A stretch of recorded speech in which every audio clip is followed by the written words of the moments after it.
ko lang maintindihan, Wally. Bakit kailangan niya magtago? Bakit kailangan niya magsinungaling?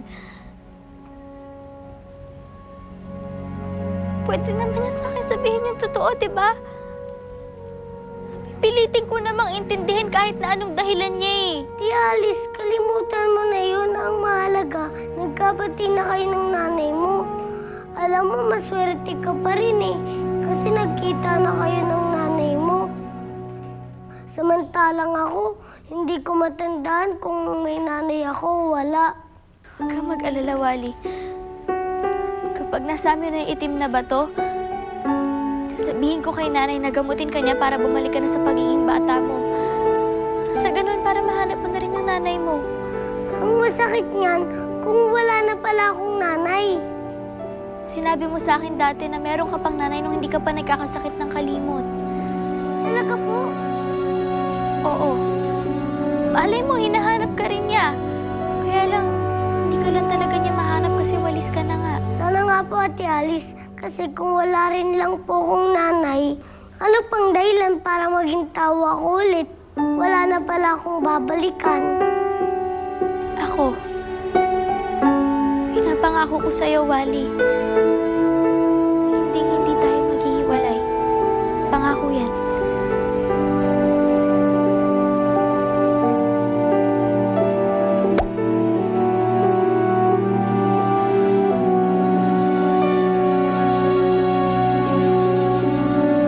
Paano magagawa niya yun? Paano nangyari yung sinasabi ninyo? Magagawa ba ng isang comatose patient? Ay, no.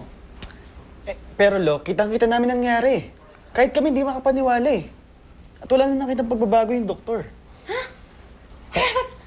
Mawalang galang na po. Hindi po basta sakit ang karamdaman ni Spade. Meron pong matinding kapangyarihan na bumabalot sa kanya. Ibig niyo bang sabihin, tama yung hinala namin na kinukulang mga anak ko? Ganun na nga po. Ay, kung basta-basta maniwala sa mga ganyang bagay. Naniniwala ako sa ibang elemento, pero sa pagkukulang. Ay, ayun! Oy, Doc. Doc. Kamusta na po bang lagay ng anak ko? Good news po. According to his latest MRI result, wala naman pong internal complications ang pasyente. See? Walang pagkukulang. Everything is scientific, medical, and I assure you, gagaling si Spade. Totoo po yun. Hindi po totoo ang kulang. Yung bukol po sa Chinese Spade, kamusta po? Again, another good news. Hindi po cancerous ang bukol niya. Ang pinagtataka lang po namin, hindi rin po ito tumor. Gagawin pa kami ng ibang mga test at i-update na lang po namin kayo. Sige. Ay, salamat. Sige po. Thank you, Doc. See you. Maraming salamat po. Thank you. Oh, tigilan na natin yung kulam-kulam na yan, ha? Nakita nyo, narinig nyo? Papagaling na si Spade. Ayoko nang makarinig ng salitang kulam. Kung sino man sa inyo magsasabi nun, puputulin ko ang dila. Siyang naman. Nasa inyo naman pala yung manika. Bakit hindi niyo man lang agad sinabi sa amin? Napagod pa tuloy kami ni Alice sa kakahanap dun sa ampunan. Tama na nga, Sinag. Aba, parang lumalambot na ang puso mo kay Alice. Kanino ba ang loyalty mo? Sa akin o kay Alice? Ha? Siyempre sa inyo. Yun lang, Chang. Naawa na talaga ako kay Alice. Eh, ikaw, sa sarili mo, hindi ka naawa? Ha? Tandaan mo. Hindi ka na makakabalik sa dati mong anyo kapag hindi ko nakuha ang itim na bato. Oo nga, no? Pero, Chang, talaga bang ibabalik mo ako sa dati kong anyo kapag nakuha mo na yung dignum? Oo naman, Sinag. Ano ka ba? At kapag nakuha ko na yun, wala nang silbi sa akin si Alice. Kaya pwede ko na siyang patayin. Makakaganti na rin ako kay Tandang Alicia.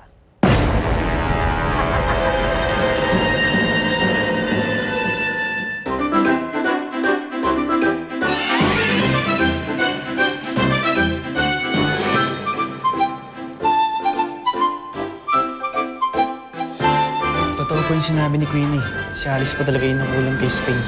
Nanay po ni Alice mismo ang nagsabi sa akin. Paano yun? Nangako kayo sa kanya na ibabalik niya siya sa pagiging tao ulit. Mahalaga yung batong yun. Hindi ko aksayin yun para kay Sinag. Bakit gising ka pa? Di ba maaga kayong aalis bukas? Gusto ko sana ang puntahan si Spade sa ospital. Hindi ko tutuparin yung pangako ko sa kanya. Kaya wag siyang umasa. Dahil magiging ragdoll na lang siya buong buhay. Natutuwa rin naman akong lumipad eh. Oo. Basta, lagi tayong mag-iingat, ha? Baka mamaya may makakita sa atin. Ayoko nang ipagpabukas ito. Mamaya magamit pa ito ni Alice laban sa akin. Sige na, i-dispatcha mo yung walis ting-ting. Mabait ka sa akin, Alice. Kaya sa tingin ko, kailangan mo nang malaman ng totoo. Anong totoo? Ang totoong relasyon mo kay Chang Esmeralda.